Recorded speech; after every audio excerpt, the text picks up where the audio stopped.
I'm John Travis in Sydney, Australia, talking to Fred Donaldson in I've already blown the name, Harglingsberg, something like that, Austria, somewhere west of Vienna.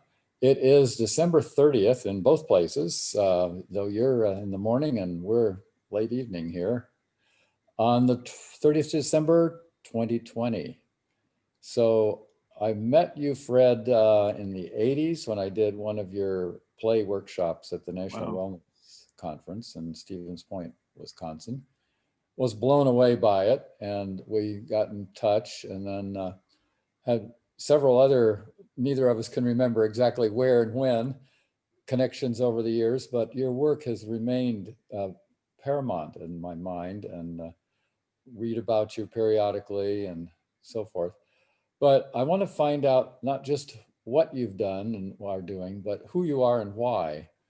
And beginning with your birth, your parents, what influences they had, what they did, any siblings, your early childhood, all the things that led you to do what you do. So let's start way back there whenever it was, 40s, 50s, I don't know.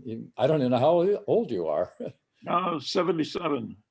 Oh, we're almost the same age. Huh. Ah, I'll be 78 in 2 weeks. So, wow. where were you born? I was born in a police car in Detroit, Michigan. And I was just 2 hours south of there in Ohio. So we were close by even then. A police car. Now that sounds, I presume they were taking you to the hospital or? Right. I don't know many of the details other than the fact that my parents were kind of proud, especially my mother, that I was born in a police car. It was a quick delivery, I gather. Not Yeah, a lot of medication. And are you the firstborn or only born or right. Four. of four? You're Four. the first of four? Yeah, two sisters and a brother. Same as One me. Huh. one sister is 4 years younger, and then a brother and sister who are 13 and 14 years younger. Ah. And did you stay in the Detroit area then or? No, we seemed to move a lot around Michigan. Ah.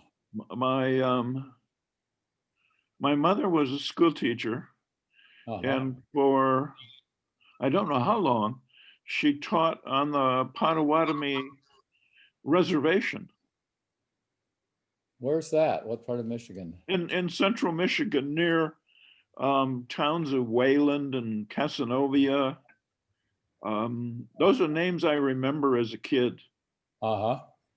My favorite vacation spot was the Potawatomi Inn, but that was in Angola, Indiana. So Ah, that's yeah. obviously where they got the name from. I didn't know there was a tribe that nearby.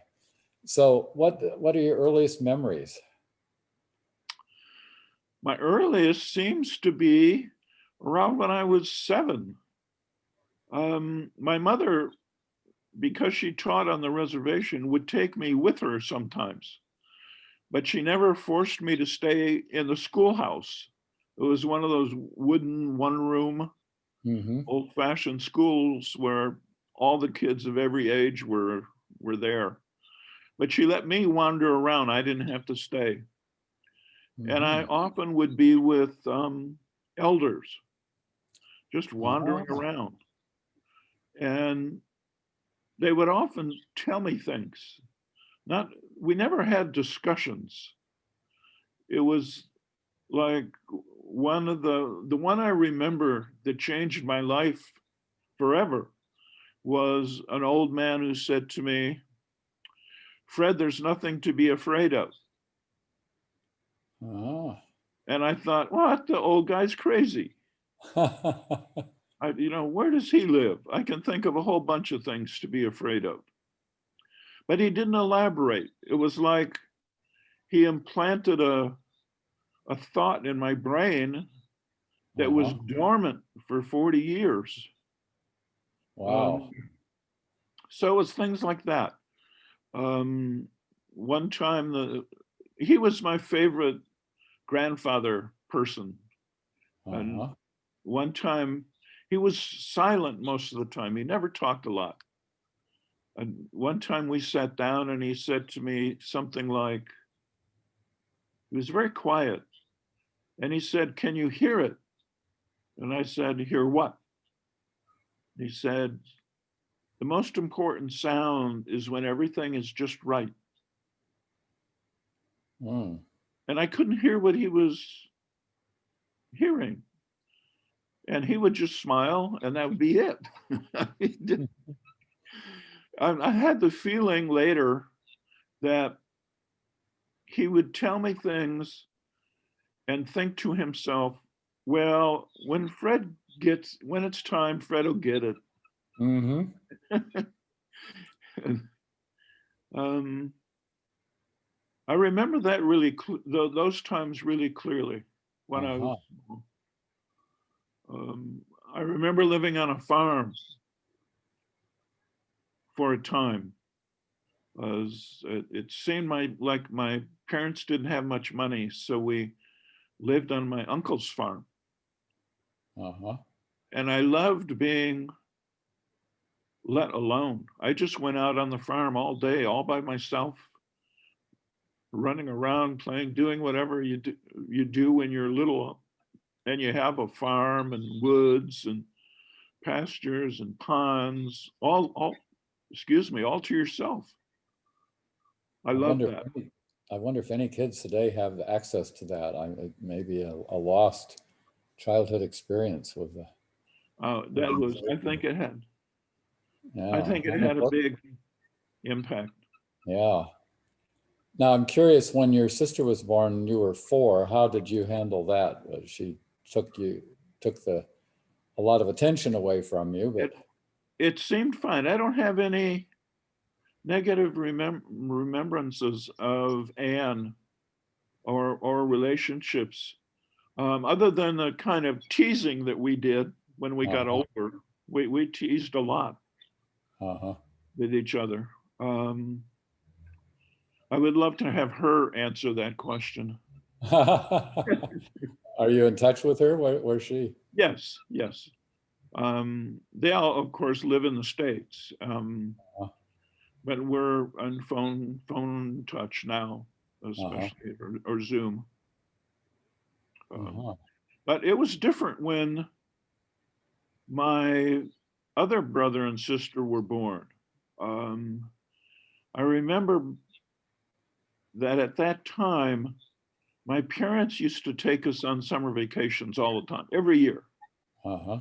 we went on a summer vacation. That was what we looked forward to. And my mother sat Ann and I down and said she had a Yeah. big, Computer just slid off my lap, but keep going. she said she had a big surprise for us. And I kept thinking, oh, wow, where are we going? We're going on some magical summer vacation. And she said that we were going to have a baby brother. And I thought, oh, no, I want a vacation. Yeah. And uh, she had to talk to me. What kind of vacations were they, on a lake, since you're in Michigan, or No, what? we usually went to somewhere out west, Yellowstone or Glacier or Oh, New Mexico or Florida. We went far away. We didn't go around Michigan. uh-huh. I don't think to me, going somewhere in Michigan was not a vacation. Right. Yeah. To me, it was up north on the lakes. That was our vacation from Ohio. Ah, But in the center of yeah. Michigan, it's probably a lot like Ohio. So, early childhood experiences, any other things of note? Oh, your father, what was his? My Uh, father was an accountant. And uh-huh. then during, I was born in 43. So he was overseas. He had polio as a child, so he couldn't be in the regular military, Mm-hmm. but he was in the merchant marine Oh. in Asia. Hmm. And I remember being home alone with my mom. Hmm. Um, I remember baking cookies with her, but I don't remember my dad being there at that time. Um, What about when he came back and you weren't the center of her attention anymore? Do you remember that? no, I know that I think he was I had two uncles who were in the war, one in the Air Force and one in the Army, and Uh-huh. nobody would talk about the war. Oh. I couldn't get my dad or my uncles to talk about it at all. Hmm. Um, I saw their uniforms, but they wouldn't talk about it. Did you have a sense they had any PTSD or traumatic experiences? Is that why, or they just didn't want to? I don't I don't remember thinking like that. I think it was just my thought was, well, they just don't want to talk about Yeah. something that wasn't good. Hmm. Um, so they didn't. And then school, how was that for you? I hated school. Uh-huh. My mother tells me that when I was in second grade, I skipped 6 weeks straight. And I remember actually because both of my parents worked, so they would leave and then I would walk to school. But what I would do before they would leave is lay down in my bed and make my fists like this in my stomach and give myself a stomach ache. Oh. And then tell my mom that I had a stomach ache. It hurt too bad. I couldn't go to school. So I would stay home. And once they were gone, then I just enjoyed myself. And But you got away with that for 6 weeks. yeah, I got away for 6 weeks until a neighbor lady saw me at home during the day. Faker. And my mother says that when she took me back to school, they tested me and I did better than the kids who stayed in school. So you my mother managed was okay. my mother was really interesting about that. I mean, she was a school teacher, and Uh-huh. my both of my parents expected that I would be a good, I would know how to act at school, that I would be appropriate. Of course. Um, but my mother all did not respect the institution of education. Uh-huh. She respected learning, and they required me to be respectful of human beings, of teachers. Uh-huh. But I didn't get punished for staying home 6 weeks. Uh-huh. They just they seemed to have or demanded a respect for human beings, but not institutions. Uh-huh. But So how was school? Did you manage to get okay grades while still hating it, or? yeah, I got good grades all the way through. I didn't like it. Mm-hmm. Um, I played football in high school. Um, I think more because it was a cultural thing to do, and I liked football. Mm-hmm. Um, my parents never pressured me about either playing or not playing. They never came to a game. Oh, really? Now, Oh. because they were working, and our games at that time were always Friday afternoon, Oh. so they could never come. Uh-huh. Um, they there was some kind of a almost an inbred feeling that I was going to get a PhD, Hmm. even when I was in junior high. Wow. I never felt pressured that I had to get good grades and I had to do this and I had to do that, but it was a kind of expectation that there was no other choice. I was to get a PhD. And they weren't academics in that sense, so there wasn't Yeah, that kind of family thing, but it was like, oh, yeah. Fred the doctor. My Mm, my dad was incredibly helpful with mathematics for me. I didn't mm, like math at all.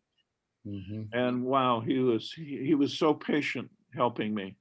I just mm-hmm. wanted right answers. And he would keep me sitting there until I knew how to do it.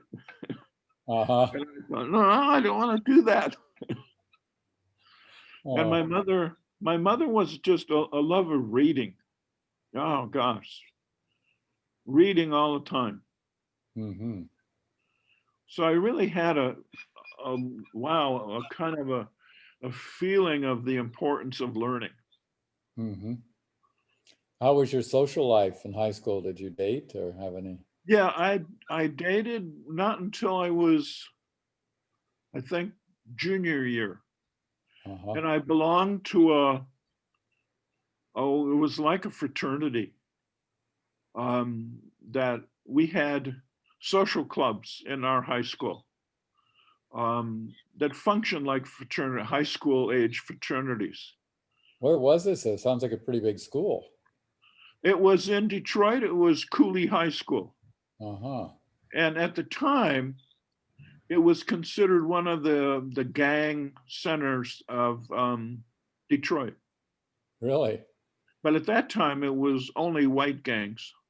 Uh-huh. Did you join a gang or consider it or? No, I had a friend, a good friend in a gang, and we had what would we call it? The Cardinal Hut. The Cardinal Hut was a restaurant right around the corner from the school.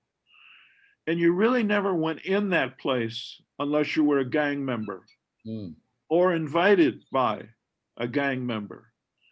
And my friend would invite me in, and I could go in with him and it'd be okay. But um, that was my only connection to it. And how, the football players and gang members were completely separate in the school. oh, We lived in different worlds.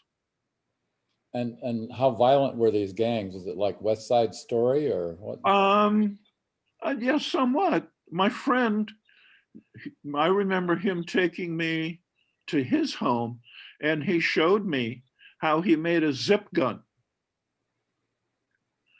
with a metal pipe and pieces of wood and rubber bands and stuff. And I said, wow, geez. I thought it was just kind of movie stuff, but Huh. it was real. Most So, of what they used were knives and chains. and were there a lot of injuries or deaths, or was it more threatening? I don't remember. I remember times when we were told, um, at the end of a school day, go home. There's going to be a fight. Go, don't go. Mm-hmm. Don't hang out around school. Go home. Mm. Um, and I remember every so often police cars roaming the area. But if there were injuries and so on, I never heard about it. And no deaths that you probably would have heard about, like your friend Yeah, dying or something. Yeah. yeah. Interesting. Any other high school experiences of note before we move on? Um, well, I remembered the aggression of football. Mm-hmm. I left with uh, broken ankles and bad knee. Oh, And I remembered that at that time it was football at high school level. We only wore one bar. mm-hmm.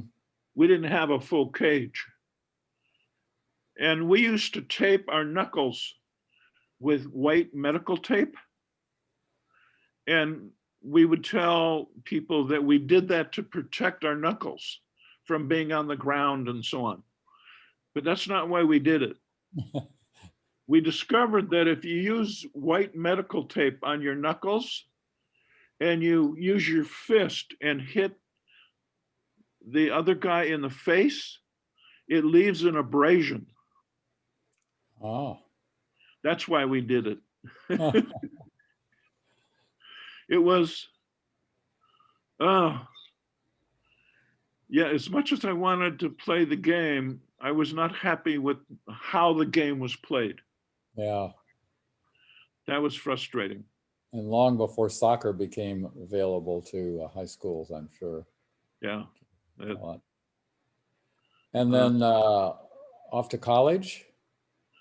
yeah, I went to Wayne State in Detroit.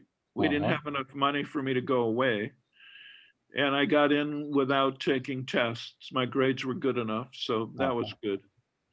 And for the first time, I began to enjoy being in an institution of learning. Interesting. I never liked it in high school. Nothing. Didn't like it at all. Uh-huh. Um, and the first thing I remember really liking was an archaeology class. Uh-huh. And I thought, that's what I want to be. I'm going to be an archaeologist. Interesting. But Wayne didn't have enough. They only had one professor who taught 2 or 3 classes. So you couldn't specialize. Oh, And so I had to, find something else. Um, but I enjoyed going to college, and I was on the university crew, the rowing team, oh, and that I really liked. and you did that Uh, on the river then? yeah, on the Detroit River, that was tough. Oh man, it was cold. Yeah. Um, and for the first time, I was in an athletic situation that really required strength. Uh-huh.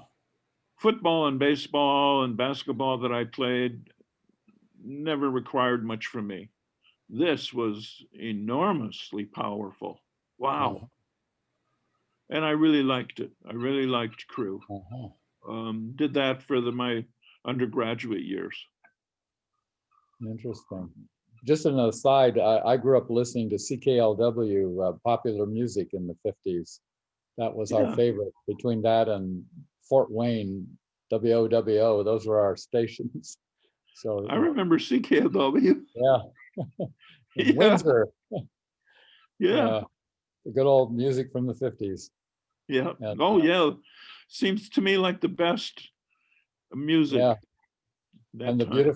the cars of the 50s. I could tell every model of every car from about 53 to 60.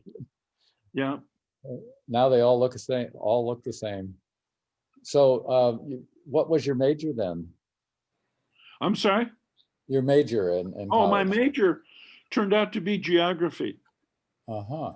because it was a toss up between anthro and geography.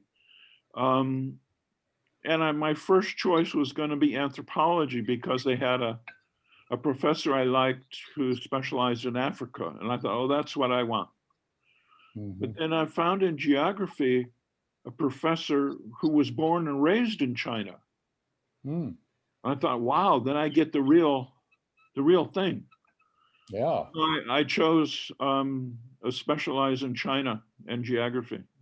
And in those days, China was off limits. So having access to a real Chinese would have been. Yeah, I couldn't go to China at all during even my all of my graduate school.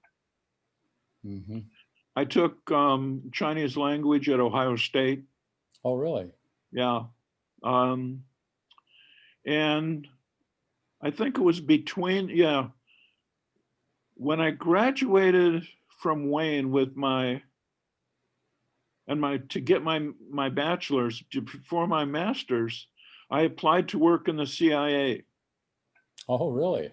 Yeah, I wanted to be in the Asian Studies Department of the CIA. So I went through the application process. And Hmm. wow, what a interesting experience that was. Jeez. It was it was more cloak and dagger than I expected it to be. And you But they can't tell would, me any more about it without having to kill me, huh? one day I came home and my neighbor came over and we had seen each other, but never talked.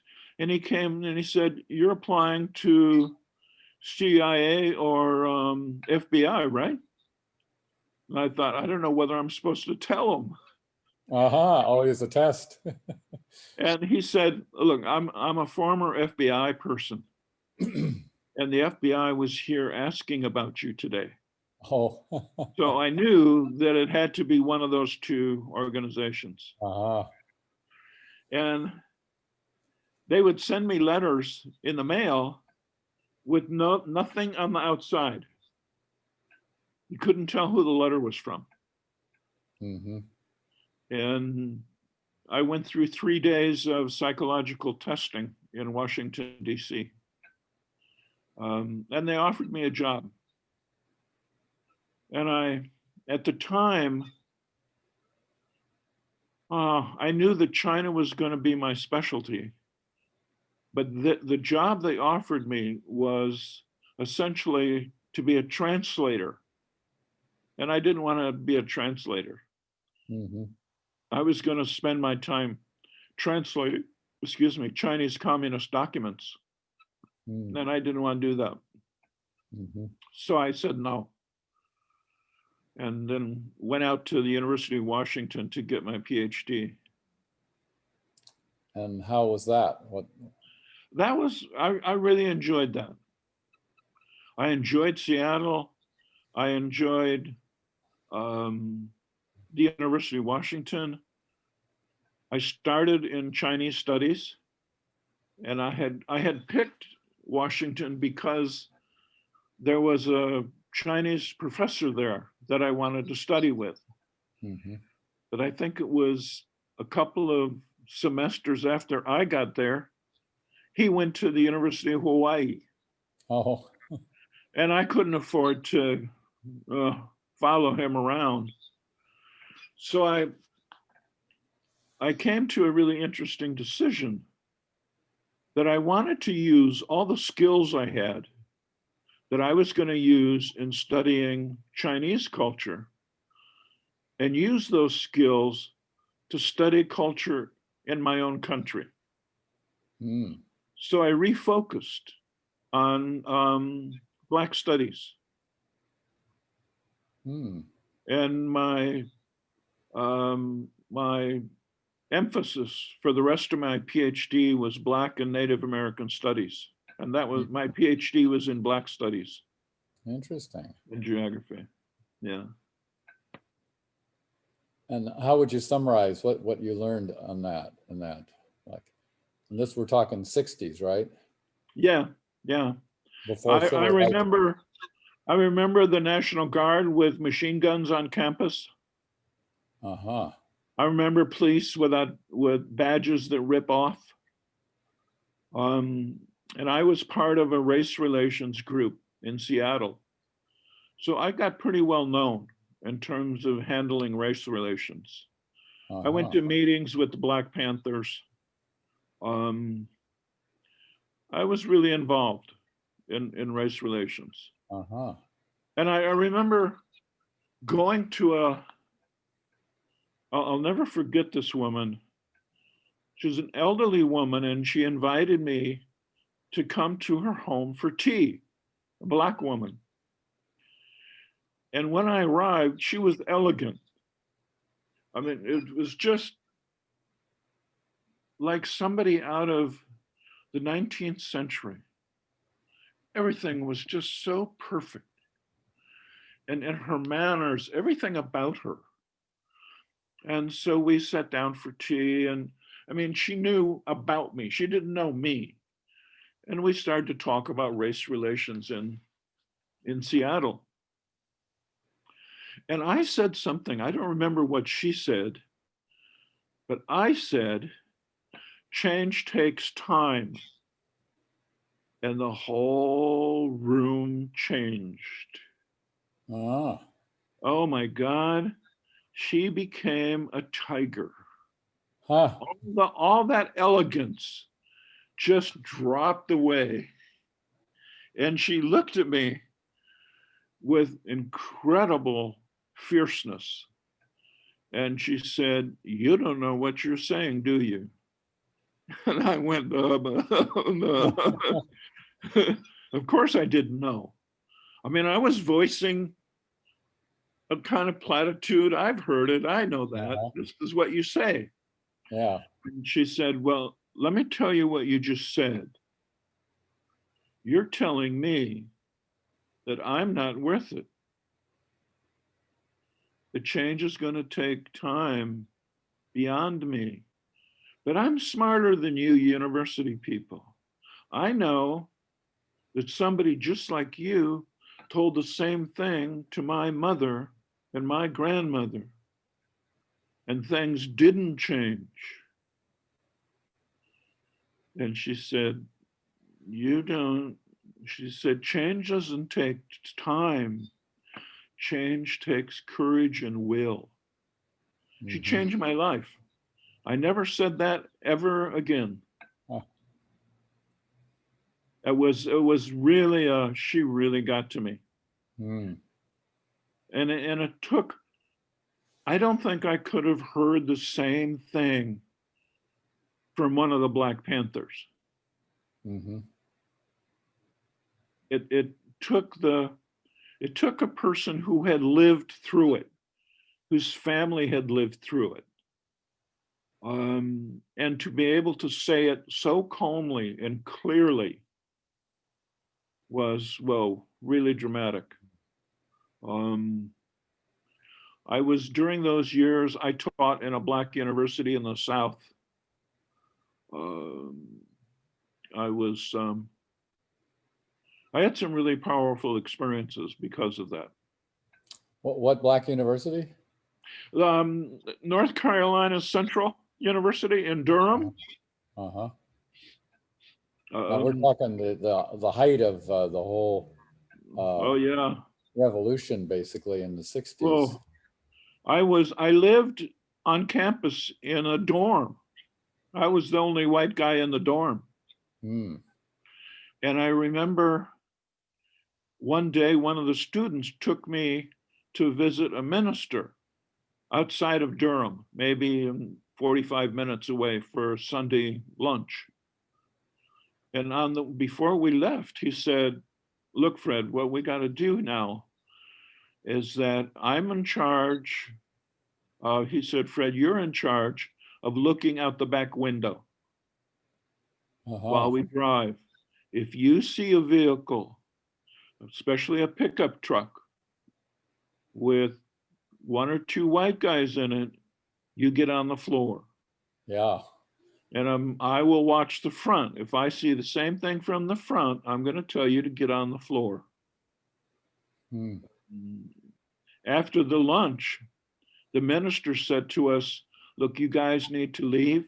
You have to get back to Durham before it gets dark." Mm.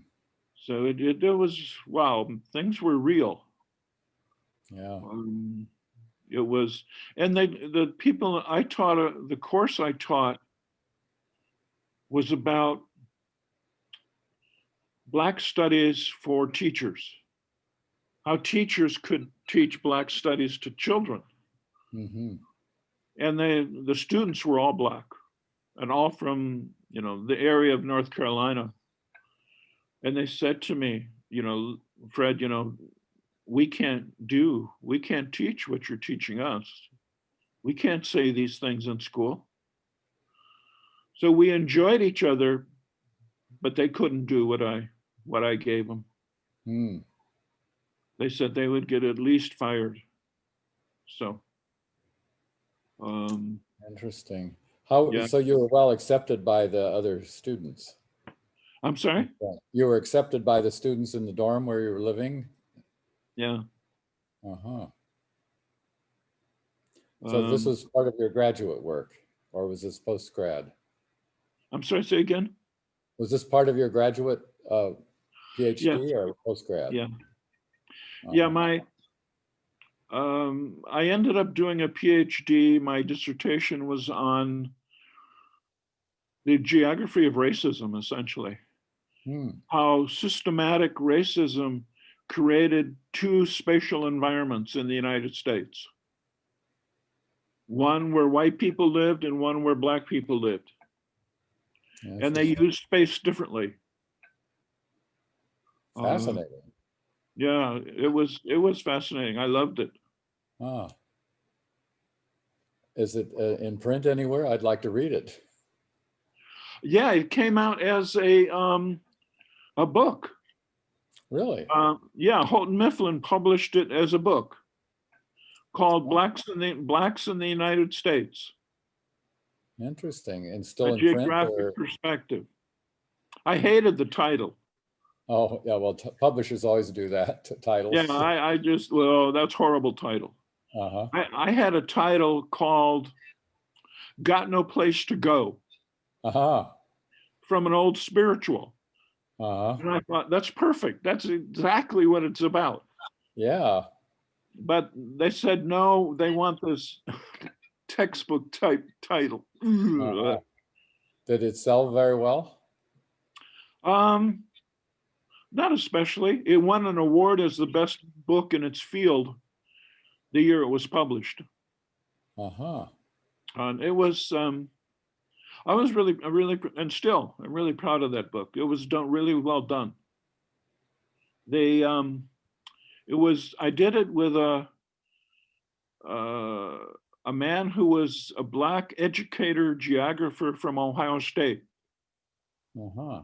And we had a kind of team approach to the book that he would take me to experiences that I couldn't have alone. Oh. I would do the writing and he would guide me to places, oh, like we did a study of black prostitutes in Columbus, Ohio. Oh. I couldn't do that by myself. Yeah. And he would take me to areas of the South, black rural areas, and people would talk. And I couldn't do that by myself. Mm-hmm. But he had such a trusting manner. He was so suave, so clear that people trusted him. But you were okay. Yeah. And it was a wonderful partnership. I really loved that. Uh-huh. Um, I'm curious, did you have any connection with Fred Hampton with the Panthers? no, the people I knew were really local Ah, guys. in And Seattle. I don't think, at least the meetings I went to, nobody that was well known from California came Uh-huh. up. Or they may have come, but I wasn't part of that. Uh-huh. I wasn't high enough to know those guys. So what happened after that? What was your next step? Um, Once I got my degree, I taught in a project at College of Education at UW.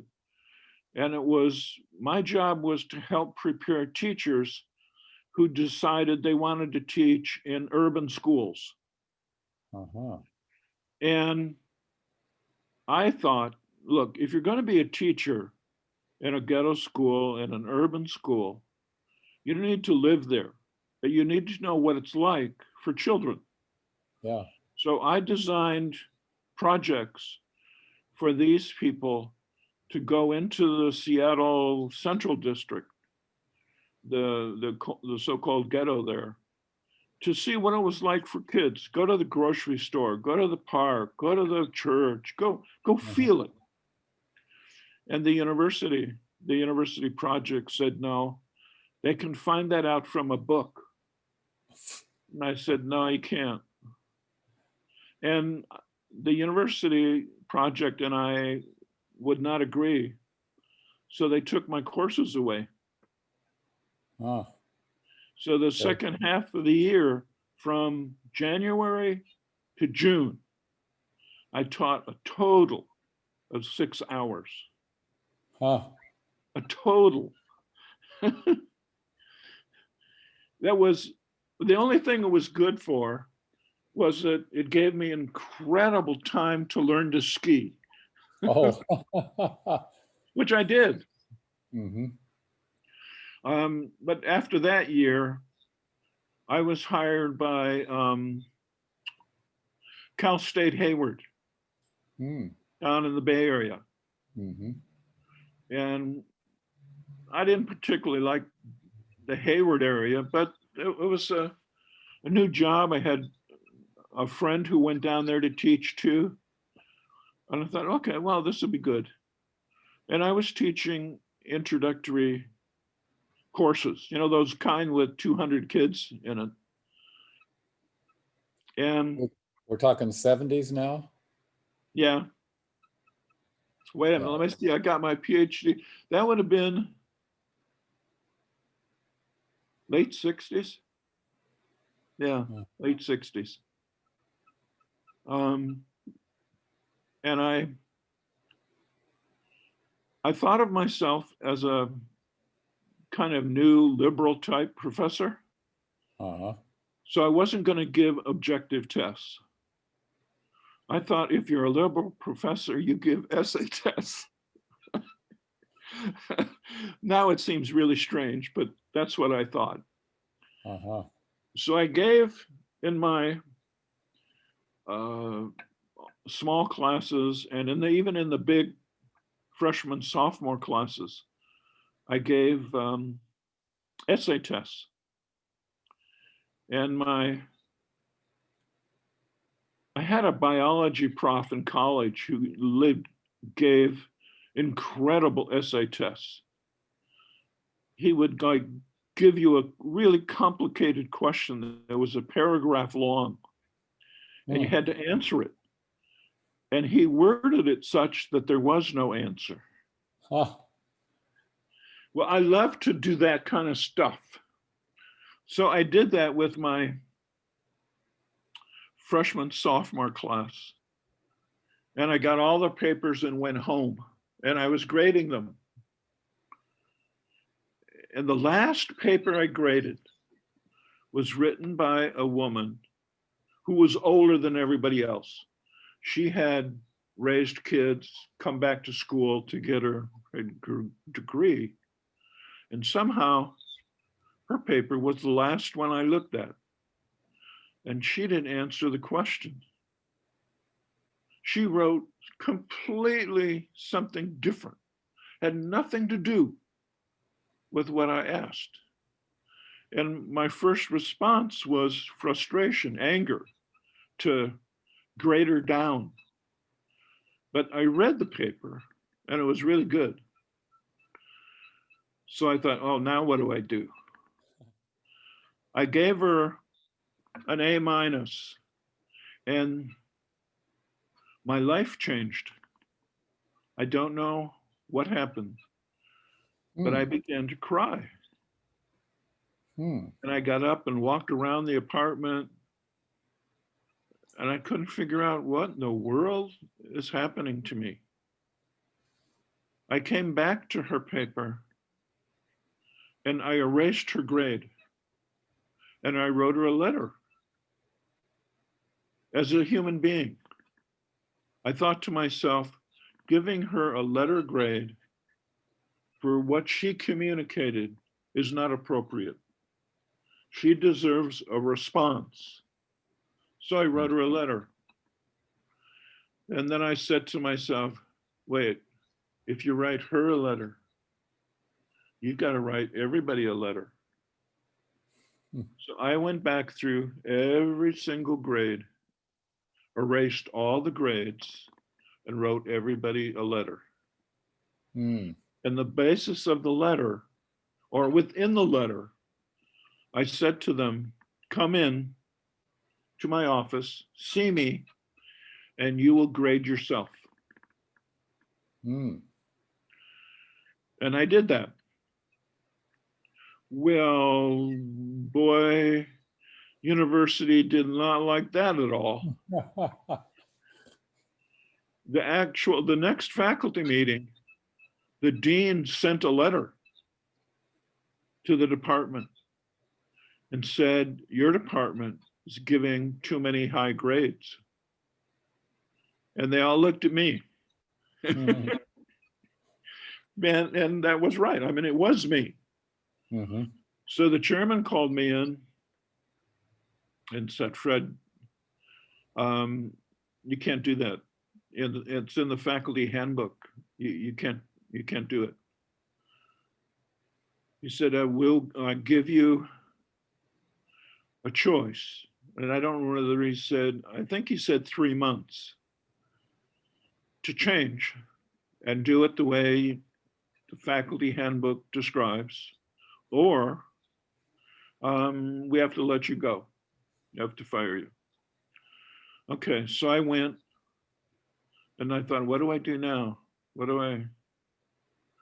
So I called everybody I knew in academics all over. What do I do? What should I do? The advice was uniform. Do what they want now, get tenure, then you can do what you want. Mhm. Oh, it was the same story everywhere. So I remember walking around the department one day, looking at everybody, and I said to myself, is that what I want? Mm. Is that who I want to be?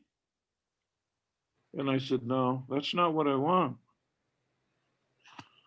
So somehow or other, I went into the chairman's office and I said, I'm not going to change. I'm going to do it again. Do what you need to do. Mm. And of course, they fired me.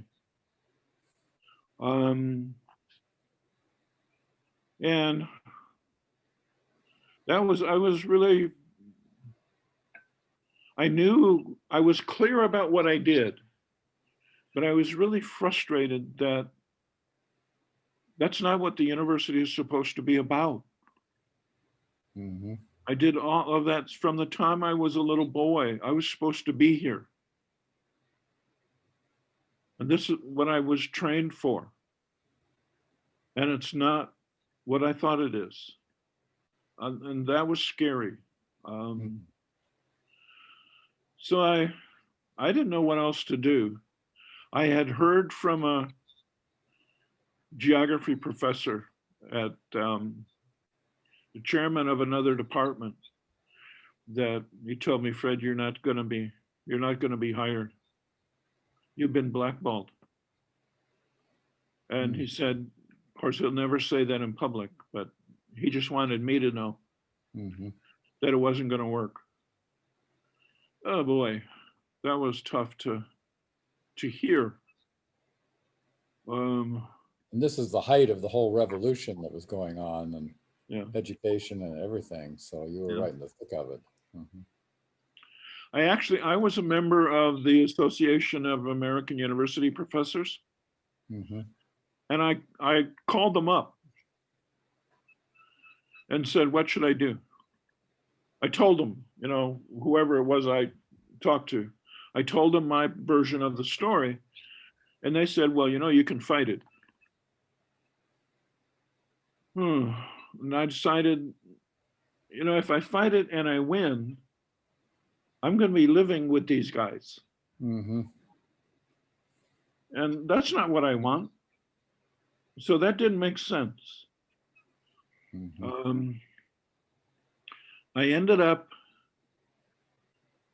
because I had no job, nothing to do, I ended up moving to San Diego, Southern California, Mhm. and found a little shack, literally a shack, one room next to the beach in Pacific Beach. Mm. Um, and for a year, I finished that book, the Black Studies book, and I surfed every day. Mm. That's all I did was surf and Mhm. write. And I created a habit that I still do. Um, I went to the mailbox every single day, at least once, hoping for a letter with a job. Hmm. that never came. So I still have a habit here now Hmm. of going to the mailbox at least once a day, even on Sunday. And I laugh at it now, and I know where it comes from. That I guess I couldn't believe the black ball, that I thought, that it really, that Mhm. really wouldn't happen, but it did. Um, and it, I'm guessing without that, you wouldn't have moved into your area of expertise then. Instead of yeah, people, animals, and people that don't act in the normal ways, neuroatypicals. So yeah. have we reached that stage yet? Or let's move into your transformation in your work. Yes, I've gone through, who, with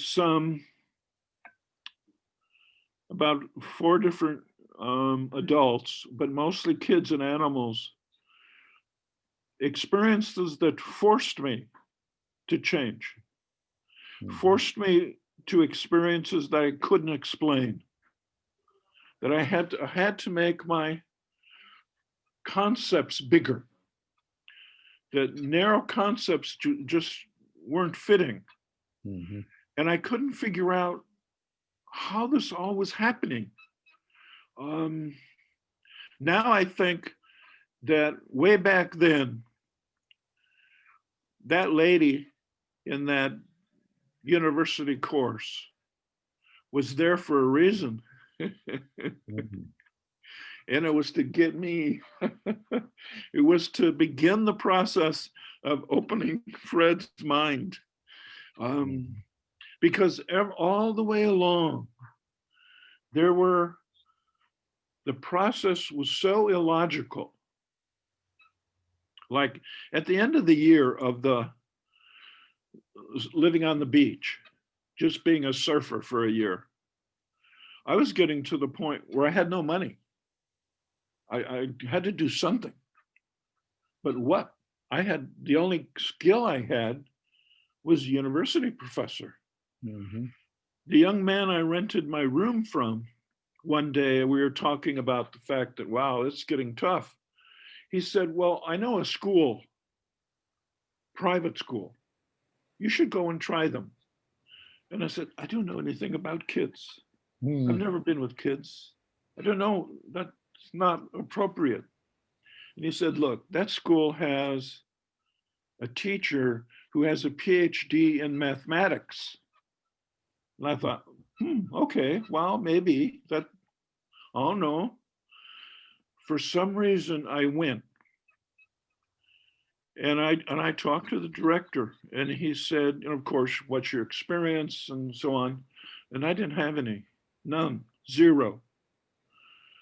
Why in the world did he give me a job as a teacher's aide? Mhm. It made no sense at all. Well, the aide job only lasted a week because I didn't know how to be a teacher's aide. I didn't know what to do. And the teacher had to spend so much time working with me that it took away from what she needed to do. So he called me in and said, Fred, this isn't working. We like you, but it's being an aide is not working. What can you do? I didn't know. I didn't have any skill, and he didn't know. And I have no idea why in the world I would say I will be a special teacher in play and exploration. Ah. I said it out loud. I knew nothing about that. And he said, fine, okay, do that. Well, neither one of us knew what in the world does that mean. It didn't mean anything. I made it up in my head. But the reality was I had to come to school and do something. Mhm. But what? What am I supposed to do? Nobody knew. So, not knowing what to do, On that first day, I came and literally sat on the floor of one of the classrooms and didn't talk. I just sat there like this big rock. But the kids knew what to do. They crawled on me. They didn't talk to me. They crawled on me, sat on me. They were all over me. These are little kids, like 3 to 5, 6 year olds. Mhm. And then it occurred to me, my God, I'm a teddy bear. Ah, That's the job. And you know, as silly as it sounds, for 47 years, I've been a teddy bear to the world's children. yes. That's the job. That's the need. Uh-huh. And a teddy bear meets very specific needs for a human being. At the time, I didn't know that. And I said, okay. He gave me a job as this play person. And I started just because I needed money for rent. But what happened in about a month or so was that my training in geography had taught me to see patterns. And that's what I started to see. I started to notice patterns in the children's play. And I thought, wow, that's unusual. I didn't expect that. And I thought, well, since I don't know anything about play or kids, maybe I'm the only one who doesn't know it. So I read everything I could find. Nothing at all. And I thought, wow, what's happening here? What's this? So I began to really focus and I took notes every day as if I was working on my PhD again. And in the notes, I would look and I would see patterns develop, patterns in touch, patterns in motion, patterns in body shape, patterns in eye contact. And I thought, wow, this is really fascinating. And I thought, where's the pattern from? How big is it? What is it? And at first I thought, oh, this is just private school kids. And most of these kids were rich. So I thought, okay, it's rich kids, it's white kids. I thought, no. What would an example of a pattern be for our Okay, viewers? so there's something called a play look that the kids give. And it's very quick. And it's given right at the beginning. It's not staring. And the look says to someone else, I know how to play. That's all you need. Oh, And you don't even need eyesight. Blind kids give the play look. really? Animals give the play look. What I learned, it took me 40 years to figure it out, but it's not the eyes that do it. The eyes communicate, they help, but what it is feeling. You're communicating a feeling, and that feeling carries information about you and about what you know. But at that time, I didn't put that all together. Uh-huh. The other thing I began to learn was that the motions in play are round, not angular, not square.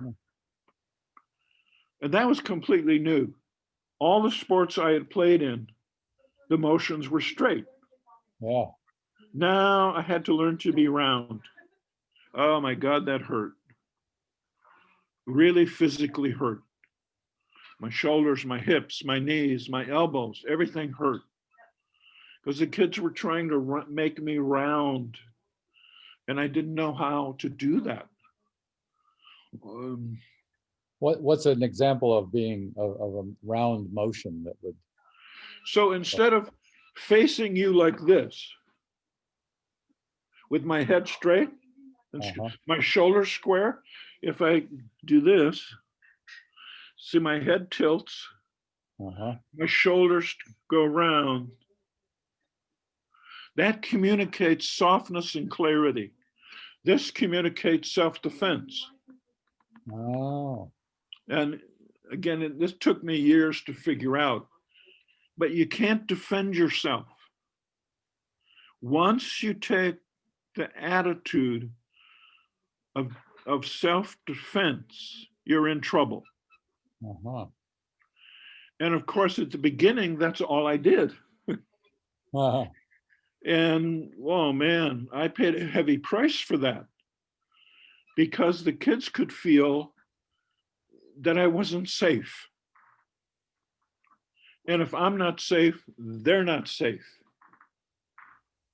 So they had to teach me. They had to, for example, another really wonderful example came from a 4-year-old girl about distance, how you play with distance. I was on the floor with her and she punched me in the eye. Boom, just straight, boom. And I thought, oh man, she gave me a black eye and broke my glasses. And the next day, same thing, other eye. So I thought, what the heck is going on here? Uh, What I learned was that she's teaching me about safe distance. Back Arm's off. length is not safe distance. Uh-huh.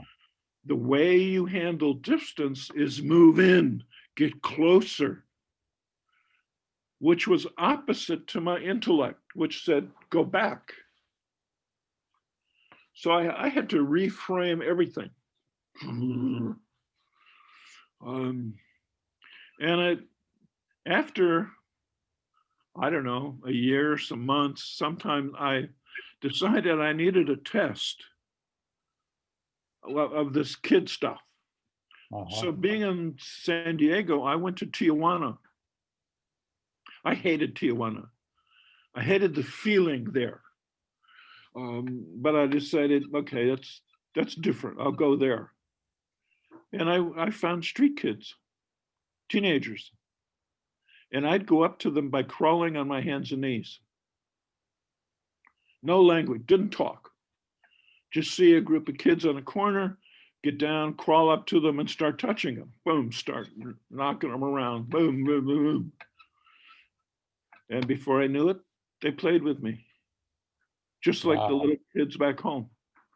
Ah. I didn't require language. Culture didn't make any difference. Aggression Ah. made no difference. And I thought, whoa, how can this be? What do they know? How do they know it? So when I came back to the States, I started playing with every kid I could find. Kids with cerebral palsy, schizophrenia, autism, everything. Ah. And one of the patterns that I noticed that still puzzles me about medicine, there's a belief system in medicine that children with autism do not do social play. And it's still written in books published today Mhm. and articles. Every child with autism that I played with me all the time, everywhere, regardless of age, regardless of culture. And I thought, what's going on here? Is medicine wrong, or what's happening here? And I realized in rereading the literature about autism that the adults were using their definitions of play to Mhm. describe children with autism. If you use my definition of play, children with autism played like normal kids all the time. Ah. Eye contact, always social contact, everything was the same, nothing different. So I thought, oh my God, there's this pattern that cross cuts language, culture, medical categories. All these things were irrelevant. And I thought, wow, this is too big. Um, and One little boy at 5 years old said to me one day, Fred, play is when we don't know that we're different from each other. Uh, And I thought, at 5 years old, how does he know that? Because he's exactly right. And the we he was talking about is all life. So that went from playing with, after years of playing with human beings, I said, no, this is not just humans. uh-huh. This is bigger. Then I thought, well, what does that mean? I got to play with animals. No, I'm not an animal person. What am I supposed to do? Who am I going to play with? I didn't know. I gave up. So you've decided to play with animals, and how did Yeah. that come about? Well, I just intellectually thought that the pattern has to be bigger. It doesn't make sense that there's this pattern that's just for humans. But I didn't know what to do with that. I didn't have any ideas about where to go with it. So I just let it go. I couldn't figure out what to do. And one day I was back in Seattle and a friend said, Fred, I'm going to visit a wolf reserve. You want to come? I said, yeah, I've never seen a wolf. So I'm down there talking to the biologist. And I said to him, I want to go in and play with them. He laughed and said, Fred, you can't do that. These are not pets. And I said, yeah, I know, but I want to do that. And he said, people don't do that. I convinced him to let me write a proposal to the reserve about what I would do. I did that. And I assumed the reserve would just say, no. But they agreed. They said, Fred can't hurt any wolf, and whatever happens to him is my own problem. This is perfect. Exactly the way I wanted it. And what they did was give me the keys to all of the cages, all of the reserve areas. So I started playing with the wolves. That was the first animal I ever played with. Now, I remember that you sat outside and observed them for quite a while, I thought. Started playing with what? You sat outside and observed them for quite a while before you actually made contact. I seem to remember that that was your first step.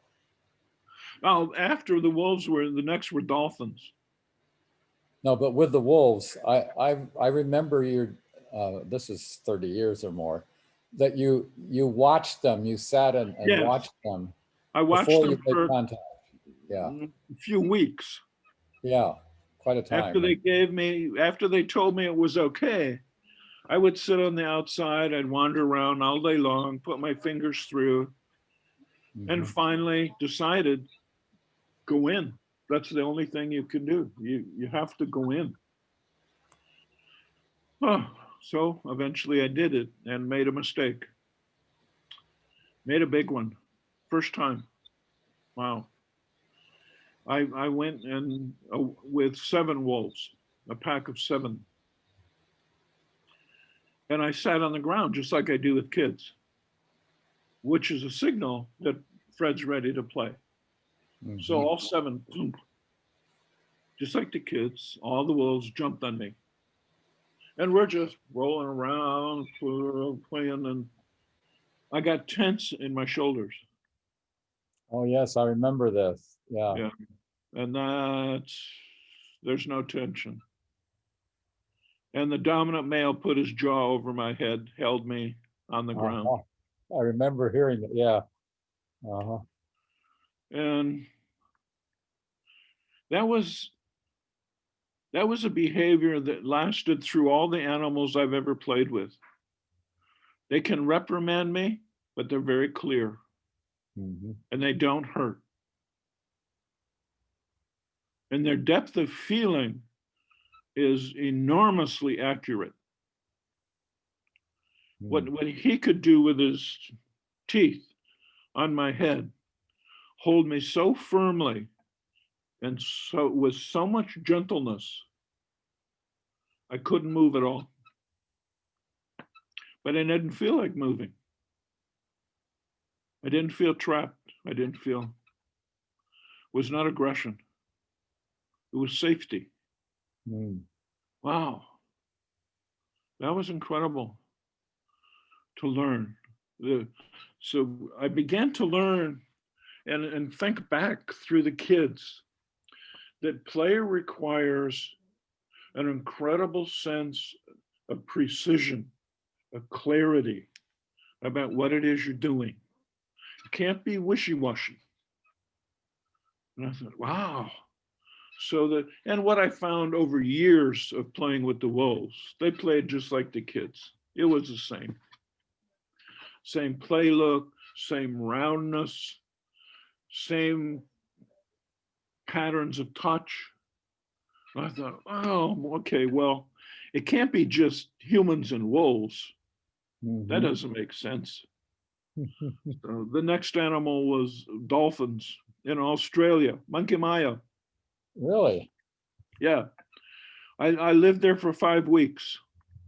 That's out on the West Coast, north of Perth?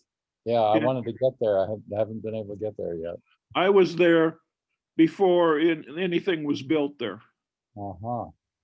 And I was there when you could go in the water alone and just be with the dolphins.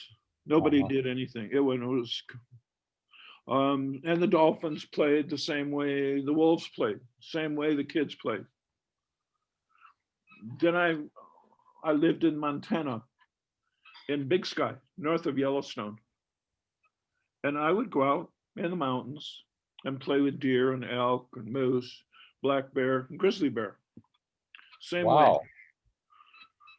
no How did different. it, how long would it take you to for them to feel safe, like with a moose? How do you play with a moose?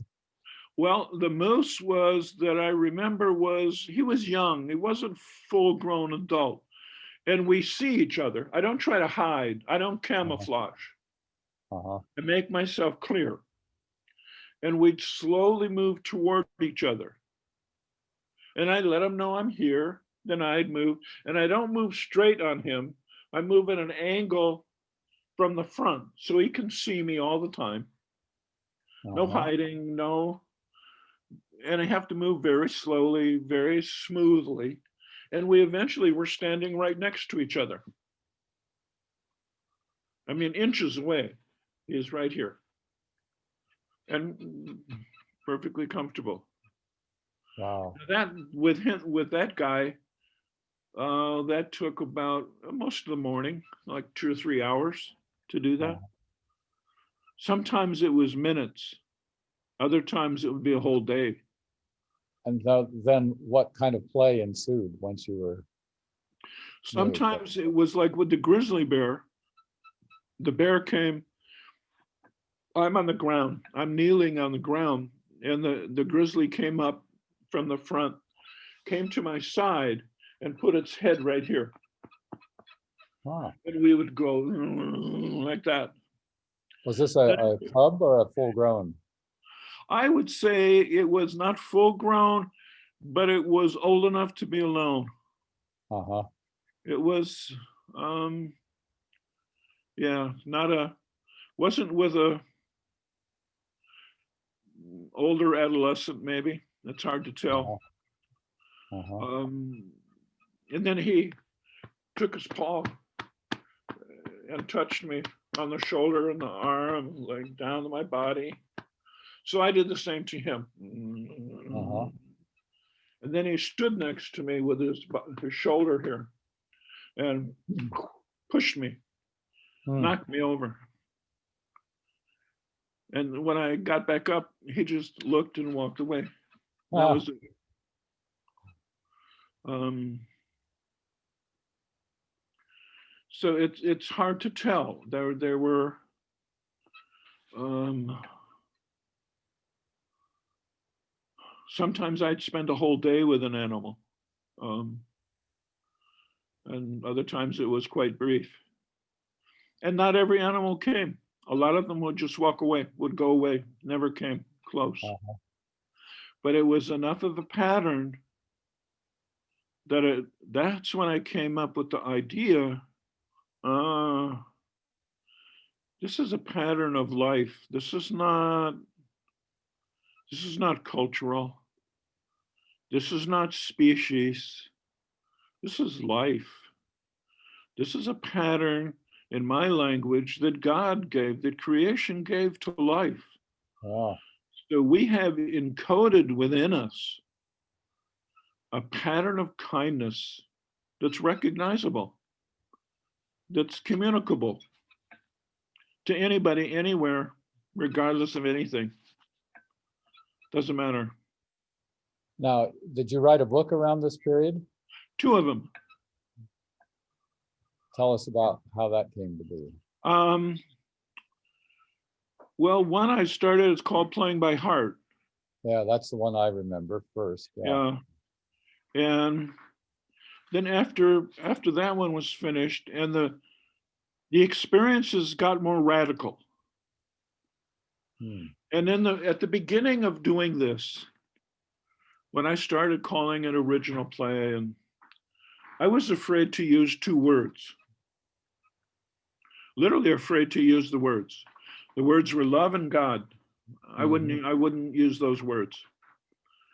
And finally I said to myself, Fred, if you don't use those words, you're not being honest about what you're experiencing. So I began to, because I had experiences, especially with the animals, that stretched my belief system beyond all possibilities. Wow.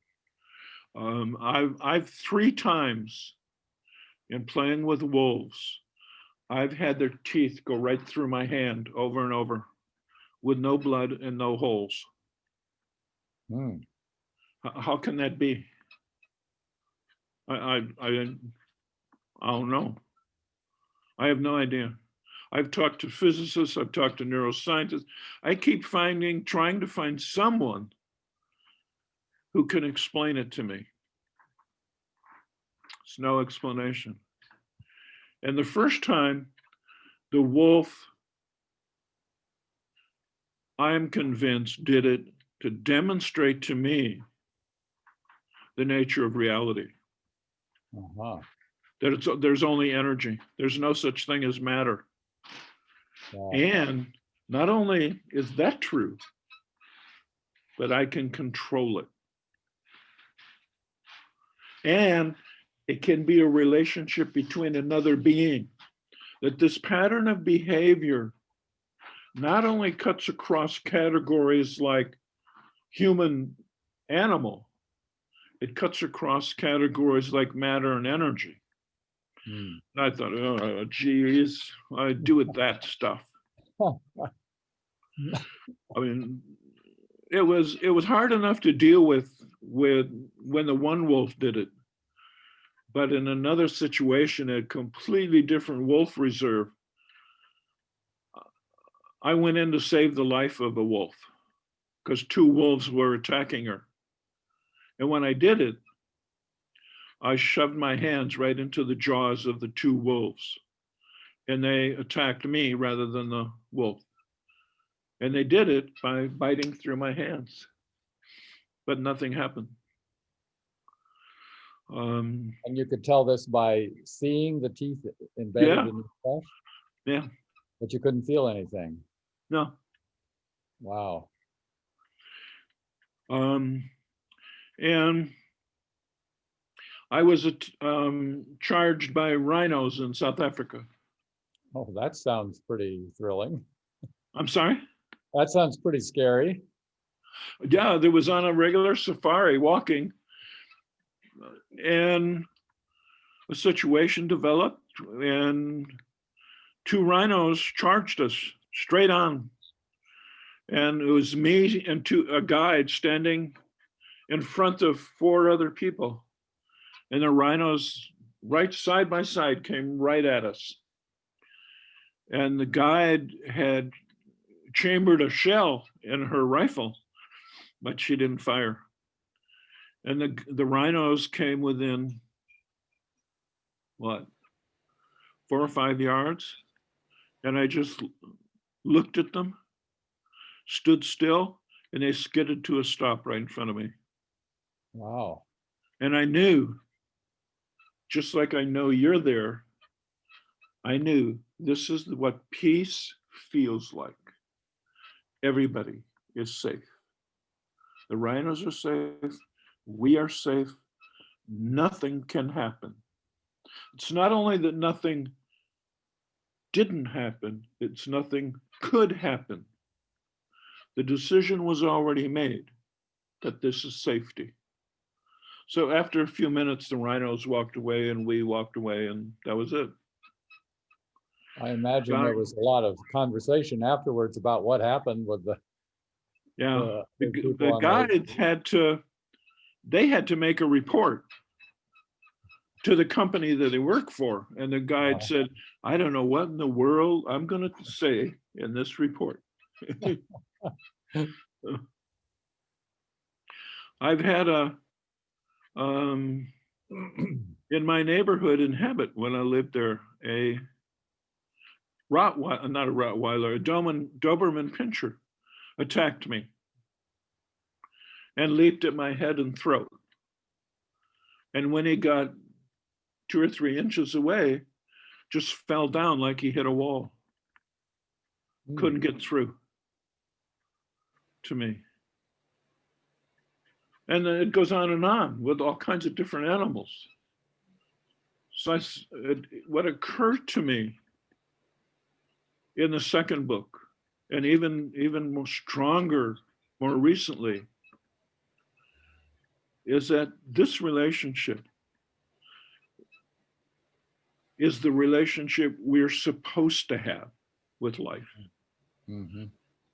That old man, when I was 7 years old, told me the truth. There's nothing to be afraid of. And when you're not afraid, you're a different person. Mm-hmm. You're a different energy. A psychiatrist friend in Sweden who's played and knows me quite well said, Fred, you've played so long, you've changed your brain. And your brain does not go into fear. So what I think happens is that we're born with this, I'll call it a code of kindness. We're born with this code that's emergent in us. It's part of who we are as life beings. And it's communicable. You create a safety. And no matter what comes, that safety envelops it. So it's not that just I'm safe. The rhinos were safe. The dog was safe. The wolves are safe.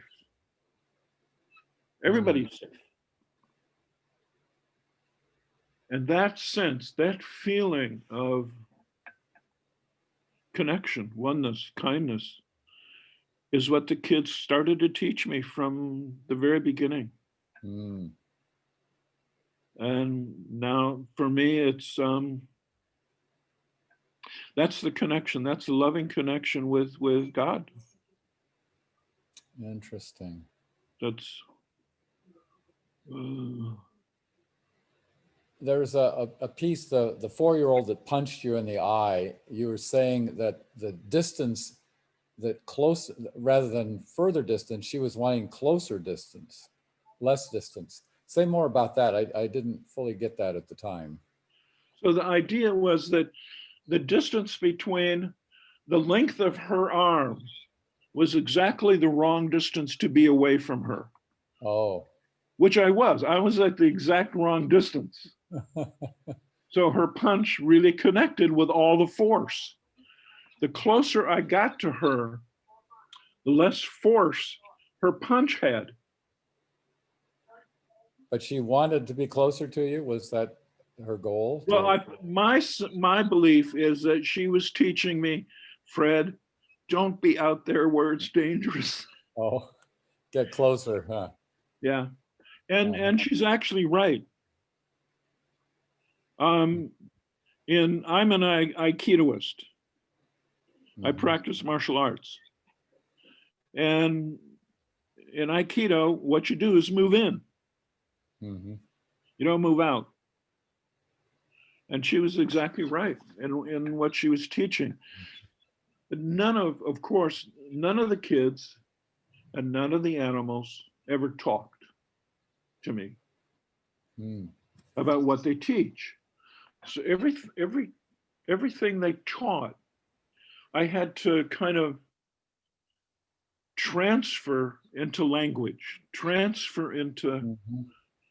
a system that I could think about in words. And now it's gone the other way around. I was in Japan last year doing a workshop, and I did an exercise where I had 5 people come at me, and they couldn't touch me. And there was an older man who's watching, who was in the workshop. And Hiroshi said, Fred, they can't touch you because they don't know what it is you're doing. They think you're doing some kind of practice, some kind of movement exercise, but you're not. What you do is feel. You're doing feeling, and they Mm. can't see it. They're never going to touch you if they keep practicing what they're practicing. And I thought, my God, this whole thing is the same thing. He's telling me what the kids were teaching me was about feeling. Feel the distance, feel the roundness, feel the connection. And that's what the wolf was telling me. Tension is the wrong feeling. Mhm. There's only one feeling here. And oh my God, you got to be really clear about that. And it all came back to what the old man told me when I was 7. Mhm. Jeez. And I just love the way it all fits together, even though for years I didn't see the puzzle. Mhm. I knew it was a puzzle. I knew it was big, but I couldn't figure it out. I couldn't grasp it. So you're still teaching, and are you playing with new animals, or what are your current I activities? mean, the last animals I played with was a wolf in a Uh-huh. reserve, a different reserve, and she she did the same thing. Wolves have a tendency with me to test me, Uh-huh. where I interpret it as a test. She was sitting very calmly in front of me, just not hardly even paying me any attention. And all of a sudden, she leaped and she went right by my ear and she snapped her jaw shut. And I thought, oh God, I lost an ear. Huh. It sounded like a steel door clanging right in your ear. She sat back down. She walked around behind me, turned over. I rubbed her tummy and she went to sleep. Uh-huh. There it is, that sense of safety. And I never know with the animals, they provide the safety. I Uh-huh. have to really learn from them about being still, being centered, being calm, not flinching, not getting excited. Um, I don't get much of a chance to play with animals anymore. The world is closing down. I remember when I first started to play with animals and I didn't know what to do. I started to read because I didn't know anything about animals. And I remember calling George Schaller, who was an Africa specialist. He was working at the New York Zoological Society. He's written books on lions and elephants. And I said to him, I told him what I wanted to do. And he said, Fred, you've been born too late. You can't do that. Science and scientists have carved the world up into fiefdoms, into kingdoms, and they do not want strangers running around in their worlds. You're going to have a very hard time finding a place to play. And he was right. And it gets harder and harder. It's harder now than it was 5 years ago to play with dolphins and whales. Because the world is afraid. And it's the same process of us adults with kids. We don't know how to touch. Yeah. If human beings knew what I know about how to touch whales and dolphins, we wouldn't have the rules. We don't need them. It's the same with kids. If adults, humans, knew how to touch, we would not have the problems of child abuse or domestic abuse, but we don't know. Yeah, that early connection that's lost by our birthing methods and our early parenting and all that. That's been my passion for 40 years of how do we treat human beings like mammals. We are mammals and we don't treat our babies that way. It's sad. What you're doing is recreating that connection with kids that were cut off. Yeah. I'm curious, with you being in the San Diego area, did you ever have an opportunity to play with the bonobos there? That would have been. To play with? The bonobos at San Diego. No. They would be fascinating. Yeah. So now, in all of this, all of what you've been doing, do you have any, I know you've had some relationships. How does this carry out in your personal relationships with? I think the two most important are, one, my marriage now to Kirsten is so incredibly wonderful that I've never been with an adult whose mind seems to be a reflection back and forth all the time. But the really powerful one over a number of years was with my two kids, Anthony and Etienne. When I first started to play at the private school, I moved in with a family, a woman and her two children. And for the next 6 years, I raised the kids. I stayed home so she could work. And it really taught me how to take the principles of what I was learning from kids in play and apply them in a home. It made me such a better father. Wow. Because it changed my sense of the nature of what a father is, who a father is. And it made the category bigger, broader. For example, I didn't need to set rules. I never punished my kids for anything because I didn't see any reason for it. And I had high expectations of their kindness, that they would be kind. Not by me telling them, you have to be kind, you have to do this, but just by being. And wow, they helped me so much learn how to take a role like father and let it go. Just play with the kids. Don't play as father, because fathers have rules. And when you play, there are no rules. There's no category. You have to let go. And that was letting go every day because I was with them every day. And I thought, wow, if I can let go of being father, I can let go of lots of rules, lots of ways that culture says I'm supposed to act. And wow, they were enormously, and still are. I mean, the kids are, now they're in their 30s Uh-huh. and they have their own kids.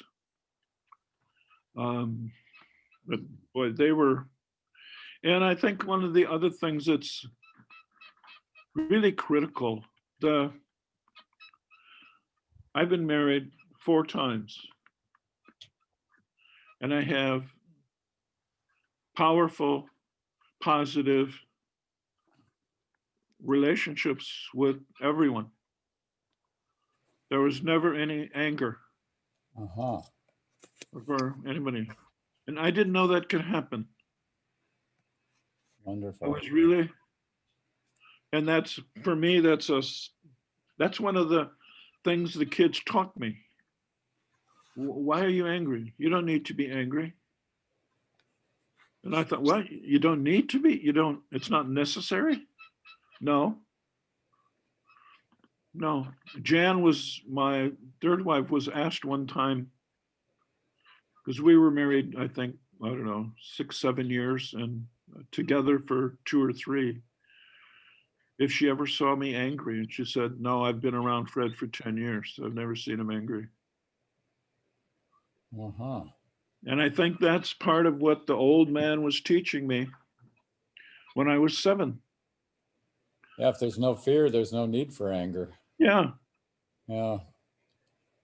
I'm curious why these relationships ended. Or I think the first one, Sue, we were together in graduate school, both working on PhDs. Sue was a nurse scientist in biophysics, and she met someone there in biophysics and wanted to be with him. And that was okay. We went, that was amicable. It was okay. Um, she wrote to me afterward that she didn't realize who I really was until after she had left me. uh-huh. But we stayed in positive connection Uh-huh. her whole life. Let's see, the Roselle with the kids, we're still in connection now. I was very positive. And Hillary died, but we were, her new husband, when they were together, she had very rare forms of cancer. And her husband and she wrote an email to all the friends and said, don't write. We want this time for just the 2 of us. And I thought, yeah, I wanted to follow that. But I also knew something inside of me said, write to her. Just tell her. Just doesn't have to be much, but you have to. So I did. After she died, her husband wrote to me and said, Fred, it's maybe hard for you to understand, but Hillary waited to die until after she got your email. Wow. That was, wow. I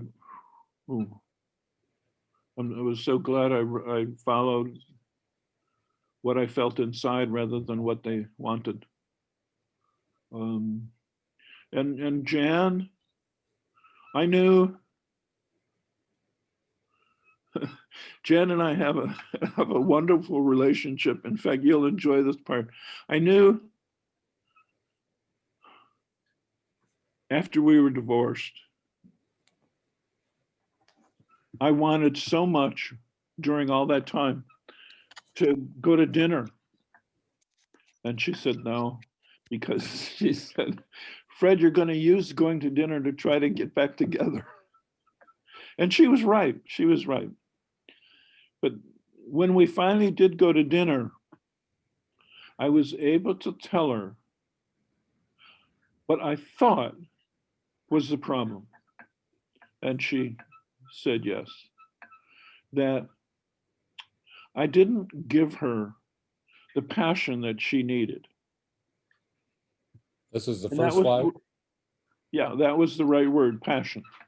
Mhm.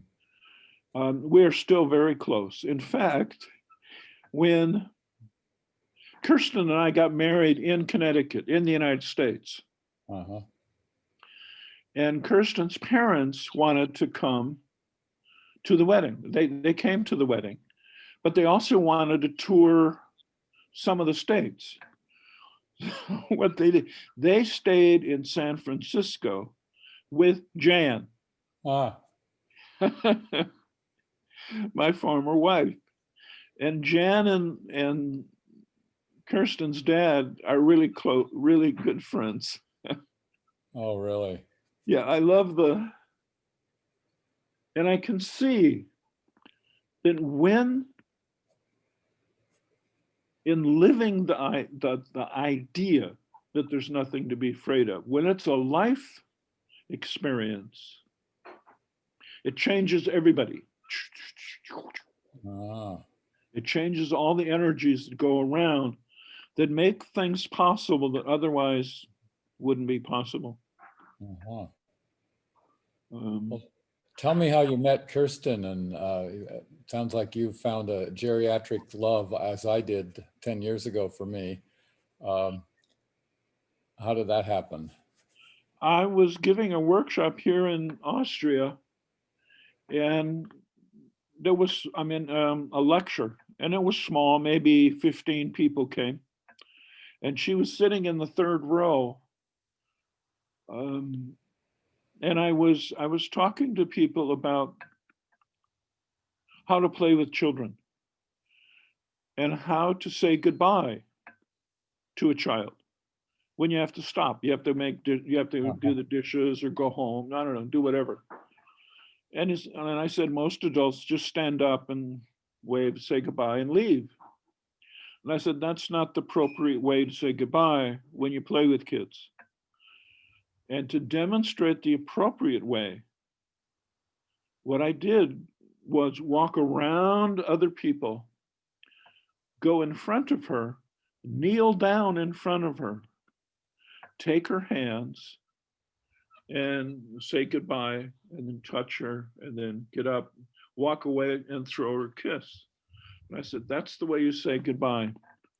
I had never done that before.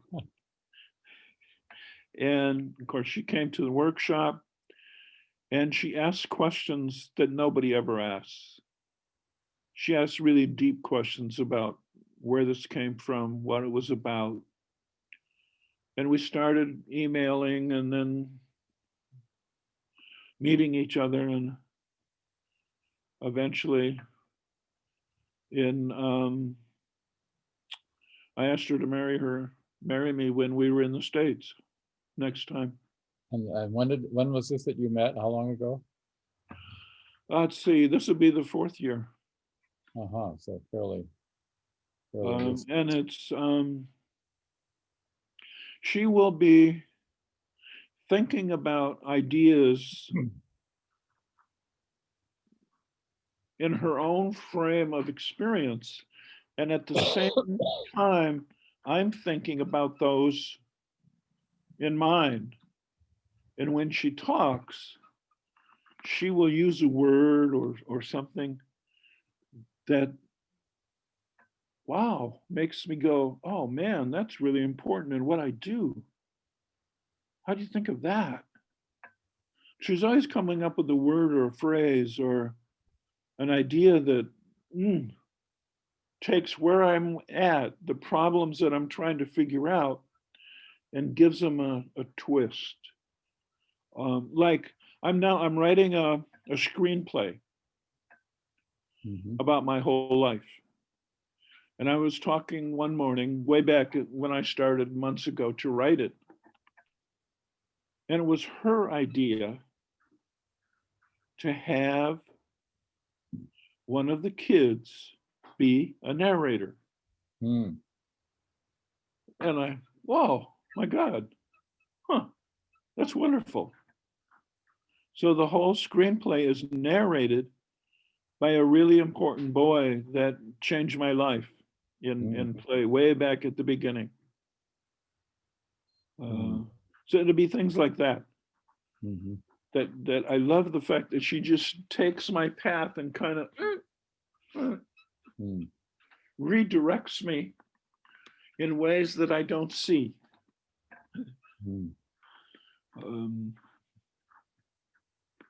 Very fortunate to have someone like that to work with, as well as have a relationship with. I'm curious. The only other person I know that even talks about play is Stuart Brown, who I've never met, and I probably will interview. But have you had any contact, or do you know anything about him? Yeah, I know Stuart. We were for a couple of years when I lived in the States. Stuart and Bruce Lipton, couple of Joe Pierce. We did some things together. Oh, really? Huh. Yeah. But we weren't talking about the same kind of play at all. We were in different worlds. Interesting. No overlap at all then, even with different frames. No. Yeah, I knew Joe Pierce pretty well. We were neighbors for 10 years. Oh, wow. And I interviewed his daughter not long ago, who lived near me in California, and it's reading all of his books in order, and it's writing her own book. She really gets work. And she was a teenager when I first moved to Virginia, and actually played with my daughter, who was younger at that time. So I never met her. Joe is, but he was not a playful person in any real sense of the word, but brilliant mind, and saw the importance of play. And and Bruce Lipton, I've had some off and on contact. I've seen him in Mullumbimby more often than in the States, because they come to Mullumbimby almost every year with Uplift people. So I didn't know you'd done all the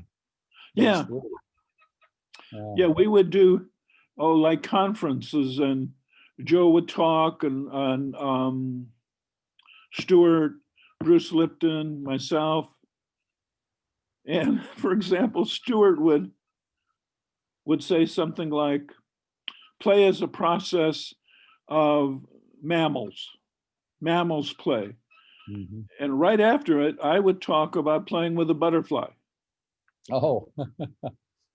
And nobody ever said, wait a minute here. Wait a minute, a butterfly is not a mammal.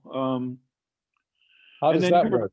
You haven't mentioned any smaller animals. Butterfly, hummingbird. Really? Yeah, I saved a hummingbird's life by knowing how to play. Say that more about that. I was working Head Start in California, and there was a morning Head Start and an afternoon Head Start, and I was out in the middle of, it was lunchtime, and I'm sitting out by a tree reading, eating, and our teacher came running out and said, Fred, we need you. There's a hummingbird loose in the classroom, and we've tried everything. We can't get him out. And we're scared that if the kids come back and he's in the room, the kids will panic, the hummingbird will panic, and he may die, and we don't know what to do. You know animals, you go do it. And then she turned around and ran back to the room. So I ran after her, and I remember thinking, I have no idea what in the world to do. I don't know anything about hummingbirds. So I got to the door. As soon as I got to the door, I raised my hand, open like this. And as soon as my hand was up, the hummingbird was right in my hand. Boom. There was not a second difference. I moved my hand to the door, lifted, and the hummingbird went away. Wow. Teacher said, oh my God, you're good. But what was it? What did the hummingbird know? What did the hummingbird feel that the only place of safety in that room was my hand. Yeah. How did the hummingbird know that? I don't Yeah. know the answer to that. Connection, some kind of connection Yeah. energetically. Yeah. Any The, other unusual creatures that you've played with, stories like that? let's see. My gosh, I think butterfly. Um, oh, I had an incredible experience with a lion. Mm. I was called to a reserve for big cats in California. And I played with a lynx, mountain lion, and they were like playing with big kittens, big. And Mhm. then I was introduced to 2 tigers and 2 lions. And I went and I would jostle the heads of the tigers and the male lion, but nothing more, just kind of introducing myself. Mhm. But the female lion wouldn't come near me. She stayed away. And she was really hard to look at. She was so fierce.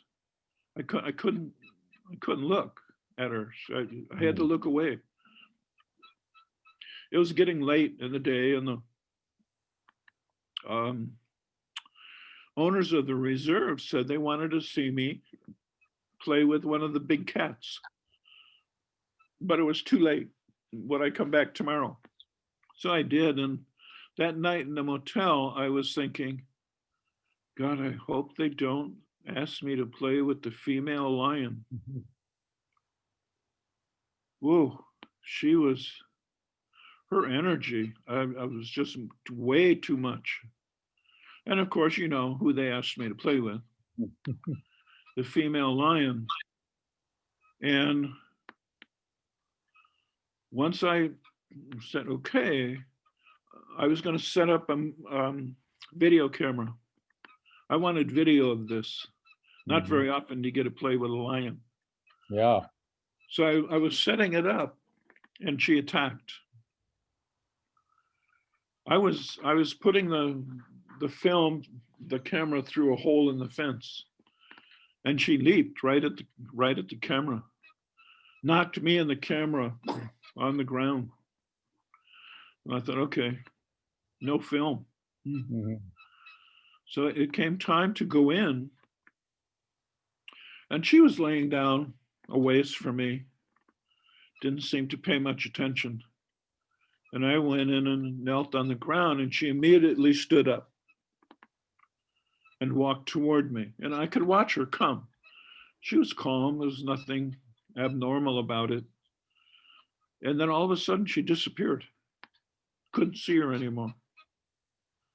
And the reason 2 people watched it, the owners watched the whole thing. And they said the reason you think she disappeared is that she jumped and you didn't see it. She literally jumped in the air, turned, and came down on my back. 400 pounds of lion hit my back, Mm. and her jaw opened up, went completely over my head. Her upper canines were here, and the lower canines were in the base of my neck. And she just held me. And her paws were around here. And there was the most incredible feeling. I had the thought, Fred, pay attention. This is the razor edge of life and death. Mm. But it was no fear. I felt like I was being swaddled by a lion. Thank you. Mm. Mm. And she held me in her teeth and just held me snug there. The people on the outside were really scared of what she was going to do. Mhm. So they made noise that frightened the lion. So the lion jumped off of me. And we walked back to the our gate. And she got down on the ground. I got down, gave her my hand, and she licked me. I touched her and I left. And they said, the owner said, we didn't think that's what you meant by playing with a lion. Nobody gets on the ground with a lion. I told the story to my Aikido sensei. And he said, do you know what she did? She took you to the center of the universe. Mm. And he said, and what did you find there? And it was so clear. It was love. Mm. When it was done that afternoon before I left, I took photos of all the cats that I played with. Mm-hmm. None of the photos of her came out. All you see is this blonde blob of nothingness. And I smiled and said, oh, she, nah. So I'm convinced that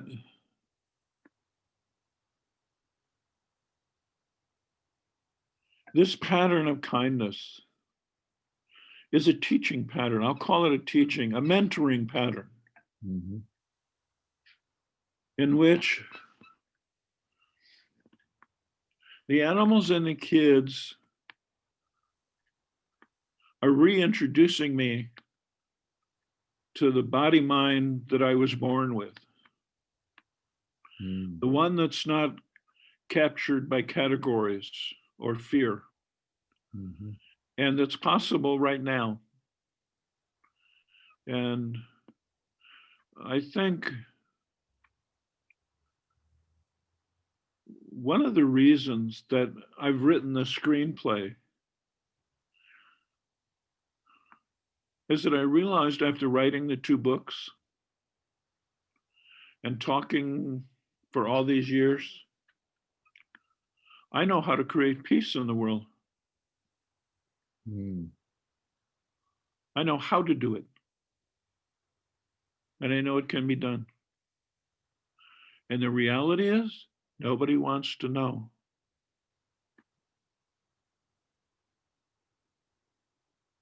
I have written, you'd be surprised, when I looked at the list of scientists you talked to, I thought, man, I want to write.